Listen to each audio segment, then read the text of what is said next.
All right. Well, children are the future in this new series for Marvel Champions, which was brought to us here by Shahara. And so we are going to talk about Champions Change the World.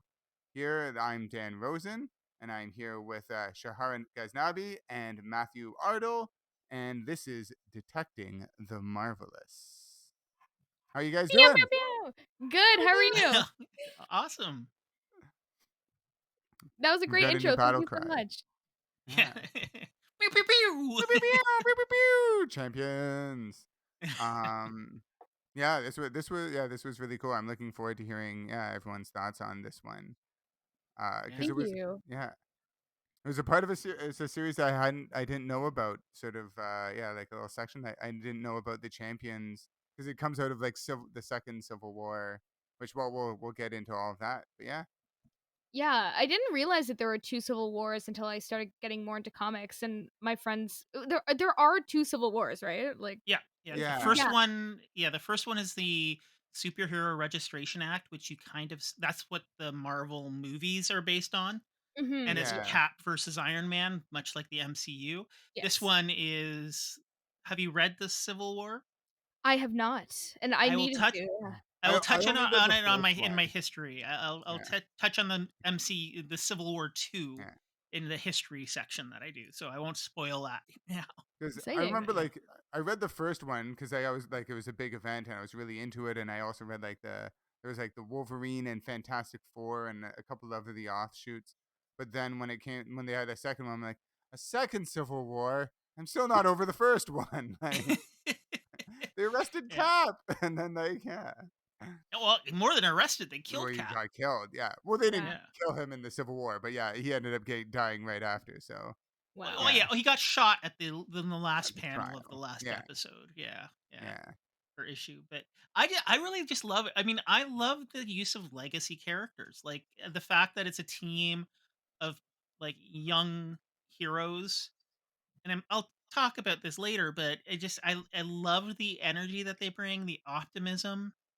Hmm. It really feels like there's a moment because I mean, if you look back historically when this was introduced, there was just a really big moment of activism amongst youth, and Absolutely. it was good to sort of see that reflected in the comics. Yeah, Yeah. absolutely. Yeah. I tend to like, and thank you for letting me be a part of this podcast. Period, because I find that the ones that I bring you guys are like a little like younger, as in like they're kind of about like teenagers and about like little activists like these guys, and Yeah, it's very interesting seeing the diversity in the characters. Like we have like characters of color, people from like different countries, people who are queer. I think it's a really great range, and it kind of allows you to see yourself in, if not all of these characters, like just one of these characters at least.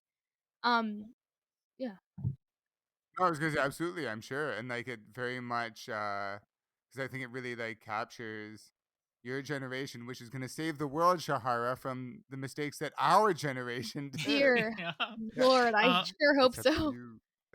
yeah. And I mean, and thank you for being a part of the show because, like, one of the reasons why I wanted to have somebody who's a bit younger and with a different perspective is because, like, so many of the gatekeepers are boomers and Gen Xers, like myself, and millennials and Gen Z are like, it's a different perspective. And like people say comics are for kids, and yes, they are, but they're for kids in the same way that fairy tales are for kids, in that they're moral stories that teach Yeah, values like accountability, responsibility, honor, kindness. And like that's why whenever any of these big movie directors are like, oh, the superhero movies are garbage, and like, well, they're only garbage if you make garbage. Yeah, Like true. you can tell a moral story that inspires people to be good using these genre tropes. It's like The Godfather isn't garbage because it's a mob movie. Right. It's like it's just so yeah. Yeah. So thank you for bringing us these perspectives. I really appreciate it because like I've got blind spots because I'm into certain things and it's like I wanted to make sure we get all these different voices together to share our different views on things. For sure. Like a couple years ago, I knew nothing about Ms. Marvel, for example, and then Yeah. I think during the pandemic, I watched like when I like lockdown, I watched some of the like they had like a Marvel and Friends like cartoon that had like Shiri and Ms. Marvel and a couple others, and then uh the TV show came out, and then you brought like a lot of Ms. Marvel stuff to yeah, to my attention. And it's also like Yeah. it's like because that character alone was something where like the old guys who were running Marvel were like, well, I don't know, like we have to do this like young Muslim superhero from New Jersey, and then sold like hotcakes. It's like, oh, I guess there's a lot of people who want to see that character, like you said, like when you get to see someone reflect in the same way, like I like seeing the thing, study for his bar mitzvah. I'm sure the same way, like seeing like young queer characters and seeing Muslim characters and different people from different backgrounds is also very Yeah. representative. And then a completely just synthezoid like Vision's daughter who just has Yeah. a very direct way of speaking and has like a funny sarcasm about her, but it's just because she's being completely real, which is very funny. Yeah. Yeah. And in many ways, like I'm being like a brown like female person, I do relate so much to Vivian Vision as much as I do Miss Mm, Marvel, right. which is Oh, very cool. very Yeah. funny. Yeah. All right. I dressed up as Vivian Vision for Halloween this year. Like, I painted myself completely pink and Oh, Oh, awesome. wow. Oh, cut cool. out a little Right. green shirt for my dog because she has a little green dog named Sparky, kinda like how they did in WandaVision. Um, but yeah, it's a really good cast of characters. And I think that the different things that like, I'll recap, but the different beats that we hit, the different places that we go, it feels Hmm. like these are the characters to be able to handle those and should be the ones to speak on those, I think. So, yeah, Cool. Well, Are maybe you ready for her little history lesson? I was gonna say that's a perfect segue. Let's do it. sounds Yeah, awesome. perfect. Well, Champions was actually published in 1975 for the first time. Whoa. Yeah, so 1 year Oh. after I was first published in 1974. It released in October of 1975. Brilliant. Um, Now it was created by Tony Isabella and Don Heck, which sounds like a made up name, but by gosh darn, it is a real name.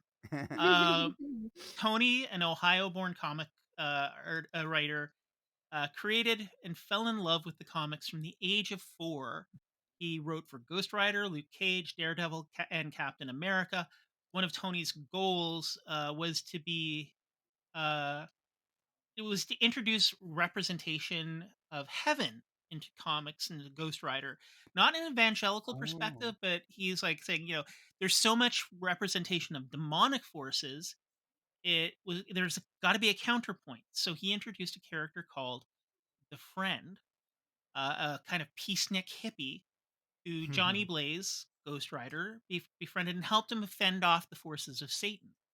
Um, he had originally written it so at the end of that issue, that final issue of his run in Ghost Rider would become a Christian. He'd be freed from the forces of hell, but it wouldn't be like an evangelical thing. Like I said, it would be just him living a good life, and that was just in the background, and he'd still be a superhero.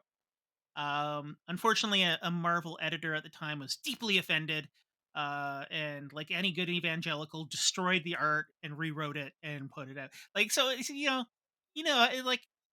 like most evangelicalism, don't actually believe the word of God and Jesus to live a peaceful life, but force demons and everything and try to scare people. Yeah. Uh, sorry, that's my cynicism getting involved there. Meanwhile, Don Heck, another Queens-born, Brooklyn-educated Marvel staffer, started Harvey Comics, where he met Stan Lee before joining one of the twin Marvel publications, Atlas, where he became a staff artist and worked on comics, including the Avengers, Iron Man, and Ant Man, right from the beginning. So he is like old school Marvel. The first lineup of the champions was interesting. Hercules. Yes, the Hercules played by Brett Goldstein that I need to have happen. Yes, You can't tease Brett Goldstein as Hercules and not have it happen. for sure. So Just for we the also chest get hair alone. yes, yeah. Oh, geez, dude. So that like I want a Champions movie that incorporates the OG Champions because it was Hercules, Johnny Blaze era Ghost Rider, Black Widow, Iceman, and Angel. So that Wow. is your original lineup. So Iceman and Angel, this would be right after they were freed from Krakoa by the new all new X Men, the Night Wolverine and Storm and all of them. Yeah. So they are sort of between teams. They weren't really back in the X Men because that would have been way too many characters. Um, this incarnation ran for 2 years as a bi-monthly. And it actually hit a roadblock. And this is where my geek worlds collide. There was a tabletop RPG called Champions that came out in the 80s, and Marvel sued them. Oh dear. Unfortunately for Marvel, they hadn't done anything in almost a decade because it ended in 1978. So they lost the rights to the Champions. They Wow. actually lost the ability to have a team called the Champions, which is why in 2007, when they tried to do a relaunch, they had to call them um, the Order. They weren't able to Okay. use the name the Champions anymore. Oh, interesting. Um, yeah, but by 2016, by the time we get to this comic book series, there was an amicable agreement, and they were able to use um, the characters uh, in the all new story coming out of the wake of Civil War II. Now, the new champions were created by Mark Wade and Umberto Ramos. These are what the kind of people I find entirely exhausting would call woke Gen Z teenagers. Mhm. This time composed of several legacy characters plus a time displaced X-Men. So the lineup is Ms. Marvel, Kamala Khan, Nova, Sam Alexander, the totally awesome Hulk, Amadeus Cho, Spider-Man, Miles Morales, and Viv Vision, plus a time displaced Scott Summers, aka Cyclops. The champions formed in the fallout of Civil War II, this time pitting Tony Stark against Captain Marvel. Um, the, Once again, Iron Man causes the universe to get into trouble, basically trying to minority report the world because of a new inhuman Oh, named Ulysses who has a precog power. Um, but then he figures out it's probability based, it's not 100% certain to happen. But Ms. Marvel is like, well, if the chances are somebody's going to do evil, we lock them up before they do evil, basically becoming, um, sorry, not Ms. Marvel. So Captain Marvel feels if the chances are somebody's going to do evil, we should lock them up before they can do evil, creating a police state effectively. And this is what led to the dissolution of the Avengers with Miles and Nova leaving. Um, and it's no wonder the kids weren't all right. Now, Mark Wade, a legend in the industry, Inkpot Award winner, born in Hueytown, Alabama, got his start with Fantagraphics books, Amazing Heroes. His first big title was The Puzzle of the Purloined Fortress, a Superman short from Action 572. And he would go on to work on so many stories it's hard to keep track, but he helped launch the Brave and the Bold reboot, the 52 reboot, and most importantly, he wrote Kingdom Come, one of the best comics uh, ever. He had a clear vision, and it's awesome. Let's put it this way: Comic Gators hated him so much they tried to sue him. But when you have Neil Gaiman, Dan Slott, and Kurt Busiek on your side, yeah. you're not gonna win. You're He not had gonna his win. own Avengers Absolutely. team. He had his own Avengers, exactly. Um, artist Humberto Ramos, another Inkpot winner, is a Mexican artist who worked on Impulse, Runaways, and with Spider Man. He created his own series, Crimson. He started work at Kaboom Comics in 1989 before joining DC to work on Mark Waid's Flash spinoff. Wade really seems to have a thing for young heroes, but and for that matter, also like Umberto. hope, because Kingdom Come is all about hope overcoming not Right. cynicism. But yeah, so he did the art for Impulse. Uh, that's Barry Allen's grandson. He would later co-found an image imprint with Joe Madeira and J. Scott Campbell within the Wildstorm image imprint to publish non-superhero comics. So you have two powerhouses creating this wonderful series out of the wake. Again, like a story born out of a sort of a nihilistic, cynical turn that comics took, with Wade coming in to give us some hope. Cool. That's So shall we? brilliant. Yeah. Thank you All for right. giving me that. I feel like I understand where we are coming into the comics now, and um, we start with Miles and Nova already having left the Avengers, so that all completely ties into like my recap, honestly. Yeah. Perfect. Well then, yeah. How about you take it away, Shahara? Yay! Okay, cool. So we start off in a big fight. This is probably from Civil War 2, I'm guessing. Where the Avengers are fighting, Miss Marvel has her big and hand, and they save the day, but everybody is kind of a little like, "Oh, okay, but do you really call yourself superheroes? Look at what you did to our town. Everything is destroyed." And it makes Miss Marvel just question what the Avengers really does and leaves. Um, Going to Miles and Nova, who have left already, and telling them that I've quit the Avengers. Um, and they recognize that they can do a lot just with their own powers and start to kind of create their own team. So they reach out to Amadeus Cho, who is like a kid Hulk. He is the Hulk, but he's kind of like a young version of the Mhm. Hulk. Um Because the Hulk is dead at this point. He was killed in Civil War. oh, is that true? Yeah, Well, I Hawkeye did not know murdered that. him. Oh dear lord. I Hawkeye. Maybe we How should read could Civil you? War 2, and then it'll be like the prequel, like we'll understand Yeah, everything. yeah, it Yeah. very much sets up the champions. So yeah. Absolutely. Okay, so Bruce Banner is dead, unfortunately, and then we have Amadeus Cho. We meet Vivian Vision.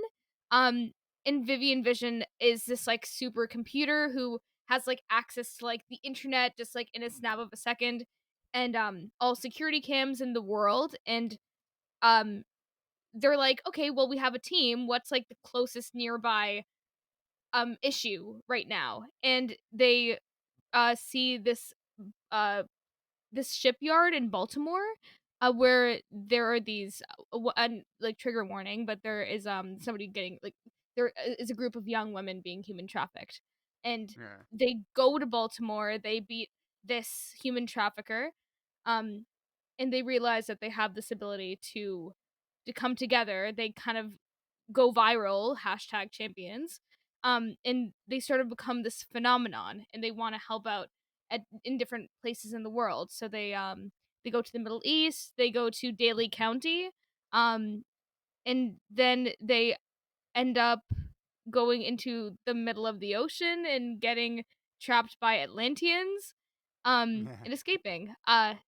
In there, of course, there's this really awesome forest scene where it's like, okay, everyone show up like each other your powers, and Mhm. that's a really fun thing where we just get a montage of like, okay, well, I'm Miss Marvel. I have the ability to embiggen. Okay, I'm Miles, and I have the ability to turn invisible. Like that kind of thing, and everyone's showing off their powers, and that's something that I really like in an origin story comic. So Mhm. Mhm. yeah, those are just the main points of this story.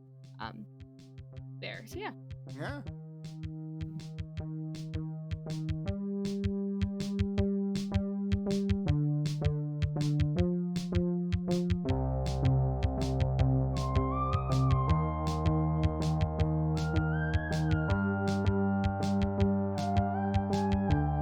Hey everyone, it's me, Matt. I just wanted to touch base with you. Last week I mentioned I was starting on the Magic Mind journey. It's helped a lot with my energy levels, my attention. It's been pretty wild. It's a combination of a whole bunch of different herbs and mushrooms and all sorts of stuff. It's been pretty neat. I actually have noticed that there is a downtick in my need to drink uh, caffeinated sodas because I have a huge soda addiction. But it's got a nice like citrusy taste, very almost like a punchy kind of berry meets citrus vibe. It's fresh, it's refreshing, and it's been pretty good. Check out Magic Mind. You can find their website, magicmind.com. But I'll let you know how the journey continues. And now, back to detecting the marvelous.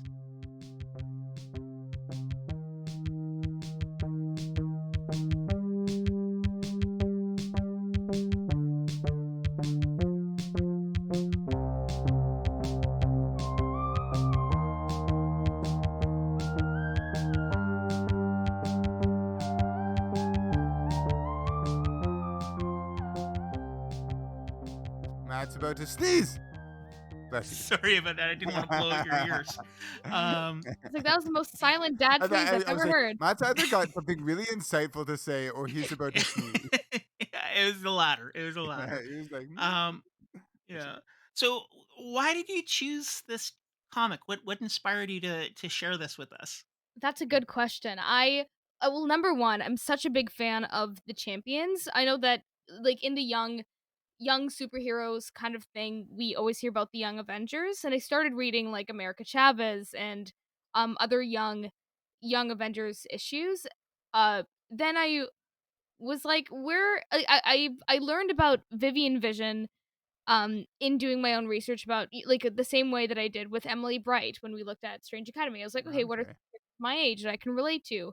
And I saw that there's an issue created by Tom King of the Visions where it's like Vision living the suburban life um Mm, but also almost like in WandaVision like Vision creates this weird messed up dead family um that consists of Viv, his and I cannot remember any of their names because they're all very similar. There's like Viv, Vin, and his wife, but it's not Wanda. It's this synthetic wife as well. Um, Yep. and so M- that's how I was introduced to Vivian. that And so story goes so dark, so dark. well, it's Tom King. Like I'm really Yeah, not surprised. it's like straight up horror comic, basically. Have you read the Visions? Like have you read like the Yeah. wow. It's it is messed up. Like Yeah, I have some she's a character with a lot of trauma. Yeah, Um, which we see in this issue. yeah. I have mixed like parts of myself. Like I've read a few of the issues in the Visions, and I wonder if it's too dark just for the sake of being like shock value almost. Hmm. But I No, I mean, haven't read the whole it, thing, so I yeah. could be totally wrong about that. It's I think it's an exploration of humanity Mhm. and the boundaries and trauma. So I think it's done well. It's done well. Okay, good. I mean, it's horror in a sense, but it's horror in a good way, not a gratuitous way. Okay, good. Then I should read the rest of it. I read one issue, and I was like, this feels a little racist, and I don't know if it's like, but I don't know. Maybe I Yeah. just Oh, fair enough. I don't know. Yeah. Well, But and I mean, I'm it's supposed to be capturing the pain of the visions and the xenophobia towards them of from course. humans. Yeah, So yeah.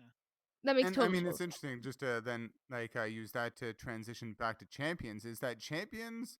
It's not for like how like the tone and the optimism is so bright, but it is also very dark because, like you said, they deal with like a lot of like trigger warning stuff, like human trafficking, oppression of women. And I can't remember if Malala gets mentioned. I She believe. Yep, does. She Yeah, does. she that's right. So does. like Malala Yousafzai gets mentioned. Um, There's and anti-Semitism, anti-Semitism there's and racism. homophobia and racism in Homophobia. Daly County. Like Yeah. they really in the first 5 issues, like basically go off all the like a lot of the key like hot button issues in the modern time without it feeling like they're like, all right, we're checking off a list here, and not in a way. And it, I think it really addresses a couple of things that sometimes I have an issue with, like with comic book superhero-y stuff, is that one, you can't just punch evil into submission. Yeah. You have to like you have to fight hate with love, and you have to like, which I think is like, as cheesy as that might sound, I think it's a very good, very important message. Because they just show like they can't just be like, oh, we're gonna expose this Daly County sheriff and then everything's gonna be fine. And it's like, well, hold on, it's not as simple as that. Yes, we're gonna keep fighting, but it's, yeah, I know you can't just do it that way. And Um, I mean, it felt like it was very much inspired by the spirit of like Greta Thunberg, mm, and Malala, like their like that generation's like late millennials, early Gen Z, that generation's drive to change the world. Coming out of like I'm a Gen Xer, and two no, letters before Gen Z. yeah, 200 more Gen Z, um, and as a lot of my peers kind of trash talk subsequent generations. But I mean, we just basically flew under the radar as far as the generation is concerned because we're such a small cohort. We're just like, we'll keep our heads down. We'll make sure boomers' printers work and they'll leave us alone. And that's what we did. Like so many of us are in tech and all of these jobs because, we were kind of like yuppies. We sold out, but instead of, doing a lot of coke in the 80s. We did a lot of heroin in the 90s, and then just took corporate jobs. I Yeah. did, for the record, mom, I did not do heroin. I did I not did do other heroin at any point. drugs. I cannot comment at this time, but I did not do heroin. But yeah, like, and that's I think the interaction there, that's going on with like the comics that came out of our generation are like Spawn and Bloodspot and all these like dark cynical characters. But if you also look at the age group, so like Sam and Thor, uh, in the Avengers would be my age, Mm, which Mm. are kind of corporate shills at this point, just like, oh, we've got to right. leave it to the unions to fix this up, and well, we Yeah. can't deal with this or we can't deal with that. And you know I'm not saying they're entirely wrong, but it's also not entirely right. It's Yeah. like, It is, I feel like, shirking a little bit of responsibility for like what happened. And it brings up like where I'm like, and I mean, especially this is the whole thing with like Man of Steel, the movie, where then like Superman like just totals Metropolis while yeah. like stopping General Assad. And like I often think of, there's a Futurama episode where they get superpowers, and it's like, oh, you saved our $3 million Gemerald and caused only $2.9 million of damage, a net gain for the city. Like, and it's kind of like what happens like with some superhero stuff. So I really loved, it was like, it really was addressing those issues of like, all right, you can't just like throw, have these superhero fights where you just like throw the bad guys into buildings and crush them, and like, crush the infrastructure around you. Yeah. And at the same time also saying that like sometimes you can't just use your like superpower like fists to pummel when like Gwenpool shows up, who just Yeah. wants to fight, fight, fight. Yeah. Which is, like and it's a great perspective, and it's one of the things that I love about Ms. Marvel's character, is just she is so like unrelentingly optimistic and driven towards making the world better, but just not in a punchy sort of way. Yeah. And One you thing. said there's, sorry, go ahead. No, actually, you go ahead. I'm interested in what you're gonna say. I was just gonna say, and that one of the things too is it's not all preachy social justice stuff. Like Yeah. as Yeah. much as I'm hardcore social justice dude, it's not just about social justice. There's also like a big component that's about these relationships, like Sam and Miles's relation, like just the energy of those two bouncing off one another, especially Mm. like in the camping trip where they just become such teenage boys at one point when Totally. Viv and Hulk are kissing because Viv reveals that she's never kissed, and she says like, "Meh, maybe it's the wrong gender," and then they both look at Yeah. Kamala, and she's like, Nope. "Shut up, you two." Yeah, And they have like these tiny little squinty eyes, and like, whoa, and it's like, yeah, boys suck. Even decent boys suck yeah. sometimes. In Um, later issues of I believe it's a Champions, but we do end up discovering the relationship between Vivian Vision and Riri Williams, who is mhm, Oh, Ironheart. cool. And they end up like it's interesting. I'm wondering how they're going to do it in the MCU if they do tackle it, but mhm. Vivian Vision does identify as a lesbian character, which is Mm. freaking fantastic and one reason why I really really relate to her. It's interesting cuz she's also just a cyborg and is also like the coolest like, synthetic superhero of all time, but other than Vision of Yeah. course. But I think in those issues, it's like Vivian knows that she's a lesbian because Vivian is like very like she knows herself, she knows what she knows. And Riri's a human who's trying to come to terms with what that means for herself. And it's very interesting that relationship that we can always For discover sure. in another episode of this show. But um yeah, that's And interesting. And also what you guys said before. I'm saying two things and my no, apologies go for for that. it. Yeah. um, but yeah, like when they were in oh my god, when they were in oh, the Middle East, when they're in the Middle East and they were Yeah. like they It's a wanted pretend country, so that's okay to it's Yeah. understandable not to it's not a real country that they were yeah, in, so, yeah. absolutely.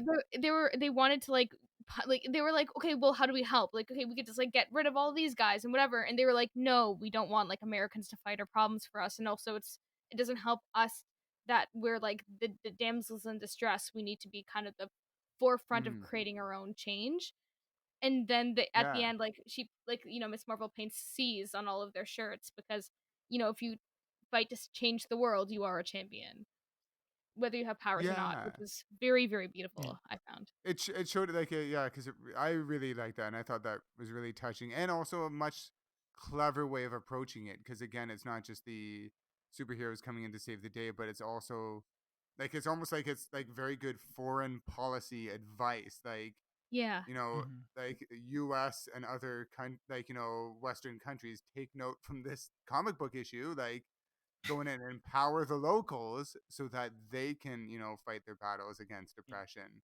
And so I thought that was really great. And to tie that into one, it's only like one or two panels, but there's a bit on the camping trip when Ms. Marvel is Kamala is talking to Scott about her being inhuman and him being a mutant. And it's like, oh, like Mhm.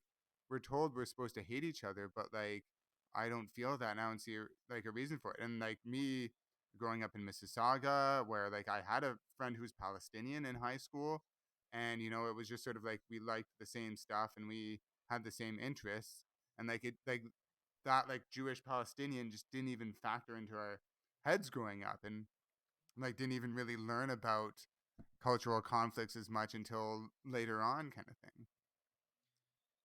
And It's very one of the things like about this too is it's self-aware of the social justice issue. Like, it's not just like so on the camping trip when Kamala suggests ghost stories and Viv is like, "Was that a microaggression?" It's clear. So she says she has no emotions. She says she has no feelings. That's totally a lie. She shut yeah. down a Yeah. bunch of that when her mother and brother died. Mhm. Like, Right. but it's still there, and she was totally fucking with Kamala there. Like that was totally Yeah. her just messing with her. And but that's also the writers acknowledging that component to make the readers comfortable with this is not going to all be preachy. um I loved it. Like, this is another Mm. one where you've shown it to me and I'm going to be reading and reading, like, to the point where I got to issue 7 and I was like, Wow. "Oh no," which I won't give away for Dan, who may not have got there yet. Not yet. But No, no, but definitely no, I'm but I'm with like, you. "Uh-oh, what's gonna happen now?" I hated issue 6. Well, I hated and I didn't hate. It's two thing I hate Gwenpool, but now in talking about it, I realize I think that was weighed because Kingdom Come is a commentary on the nihilistic comics that came out of my generation, the Hmm. dark anti-hero driven comics. Um, I think, and when this came out, this is when Spider Gwen, Gwenpool, and Deadpool were getting jammed into everything, and I think this is his commentary on that with a Mm. lighter touch, because you see like Kamala's entire reaction is good flipping lord, what am I gonna do with this person? To the point where Yeah. she does like this epic face palm Yeah. at the end. I remember that. Yeah. Um, and and I think that was him as a writer saying, "They made me put Gwenpool in here. I hate it. There's no reason, but I'm gonna do it." And it was like she was an idiot who was constantly causing trouble and Mm. didn't make things any better. And they got through it anyways. And I think that was almost a kind of a meta commentary. Um, but what bummed me out is at the end of that issue, we didn't get to see what happened. Like I mean, Mm. and we don't get Yeah, easy you're right. resolution, but Yeah. but yeah, we don't get easy resolution, and that's a reality because like these police procedurals, like Law and Order, where we see everything tied up in a nice little bow at the end, that's not real life. But I really would Yeah. have liked to seen what happened to that shitty sheriff. kind of Yeah. thing. And Yeah. I mean, hopefully, knock on wood, like down the line or something like that. But I think it is giving you the tough answer. It's almost like what would happen, like, some more out of The Wire than out of Law and Order, or, Yeah, one of those more realistic. So it does give you a bit more of a like reality check. yeah, yeah. And I'm hoping as it goes on, we get longer stories because the next one was part of a big crossover event. It was basically this Monster Island kaiju event. Like issue 6 was all about like these giant monsters. And that was just a Marvel event that seemed to slam the brakes on it, but they were still able to introduce, I think, the basically the anti champions at that point, Mm. right? Mm. And yeah, so yeah. But I just like every Oh, character, it I was a. love.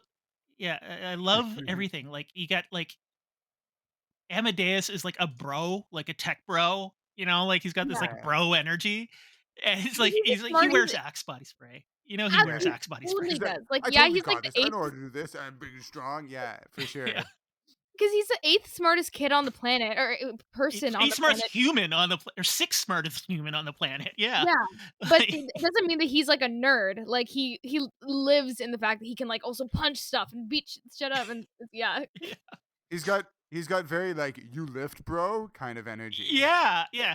And I mean, like they take time to introduce like Riri, the Falcon's replacement Falcon, um, Moon Girl, and Devil Mm. Dinosaur at the end of the one of issue 1.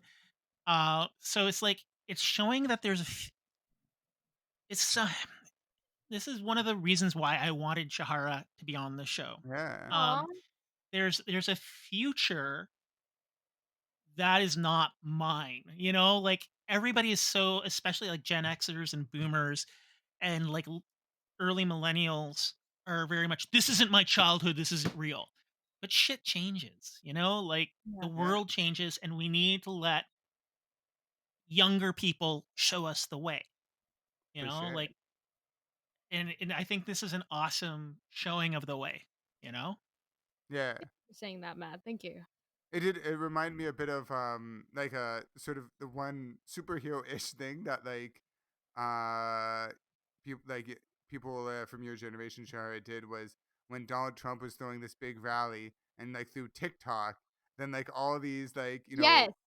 Gen Zers like bought up tickets and got all the so then he had just like such a dismal rally, and they showed like a video of him afterwards just looking so like dejected when he like with his tie untied, his collar undone when he thought like the cameras weren't on him, and it was one of those things where it was like, well, you know what? It's like the new generation. They know they have their ways of like like how to like raise awareness or fight without fists and without trying to be macho and like using their brains and coming together. So yeah, Yeah. like it's I think between like this and Strange Academy, it really is like Sure, it's great to see these like young superheroes that are reflecting like a new generation that's gonna push the world in the next in the next step. So Thank you for saying that. cool. Yeah. I think Yeah. it reminds young people of their power in a society that doesn't like to give them power. And it really is nice to see. Yeah, I think that's the perfect way to put it. Yeah. I think Save in the us, next Shahara, save us from We wasted ourselves. all our time doing drugs and partying in the 90s, so it's up to you to clean up our mess. I'm like, Yeah. I don't even know where to find heroin. So honestly, I'll do something. Oh Perfect. my gosh. You're already But on the right even track.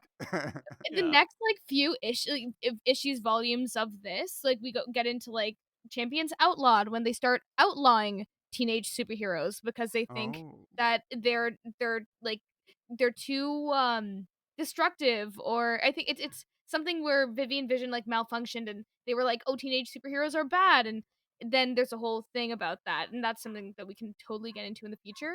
Yeah. Oh I was yeah, debating that between sounds that one and great. this one. I'm glad that I chose this one just to start. Um, Mhm. but it's so interesting following the young people in the superhero realm and in the comics. It's really cool. Yeah. Absolutely, And, yeah. and that's one of the things I hope they bring to the MCU, because I mean they can't. I feel like they're setting it Uh, up. Like they for sure. are, but They got Miss Marvel, we got yeah, Kate Kate is Kate Bishop. like Hawkeye, Kate Bishop. Yeah, Yeah. She's a young Avenger. So we got a good like a fair mix. There's yeah, talks of a Marvel Quest that might have Vivian Vision. We don't like I don't know. It's as yeah. Well, there. there's going to be a new. There was supposed to be a Vision TV show. Yeah. I'm pretty sure they would have been doing the Visions with that. That would have been the natural spinoff with Right. the White Vision Yes. reclaiming his humanity. Yeah. Um, but like the thing that worries me is with all of the flux, we might not get that opportunity because there's a Mm, lot has changed in the yeah. MCU Mhm. because they realized they greenlit way too many projects. They better Um, not cancel Strange Academy. I really want that Strange Academy It's show. gotta happen. That one, it yeah, was like, It we just will seems like fight. such a like easy win too. Like it's perfectly set up for a TV show. Like yeah. But I mean, I'm just afraid that they're going to reboot the universe before we get a chance. And I yeah, feel like they're even kind of setting that up to start in Deadpool. right, Mhm. Whereas, yeah. so I mean, there's all of these stories that I would love to see because there's the fact it's been like 10, 12 years now since we've had the first Marvel movie. Um, these actors are getting older. Enough time has passed in universe to let a new generation rise, and I'm afraid we're going to just reset and lose all of Mm, that, which yeah. bums Yeah, me out because I'd love to see the champions on screen. me too. Well, maybe they'll be part of the new because Kamala. I mean, Kamala is a mutant in the MCU, so perhaps. Yeah, maybe we'll We'll see. see. We'll see. Yeah. All right. Well, I think that was a great conversation. Anything anybody wants to share about the comic before we wrap things up? No, If it's I not gonna loved be it. a TV show, we can write it. Pardon?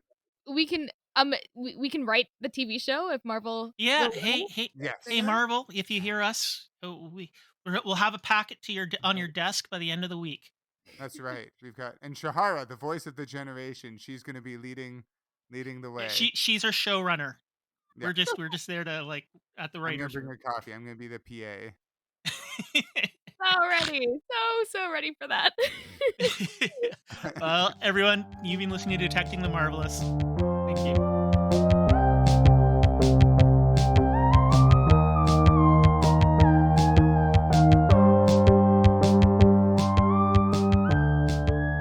You've been listening to Detecting the Marvelous, a Far From Here and ShowbizMonkeys.com co-production. The producers are Dan Rosen, Matt Erdill, and Shahara Ghaznavi. Music by Glenn Bouchamp and art by Ben Steamroller. Thanks for listening, and remember, true believers, Excelsior!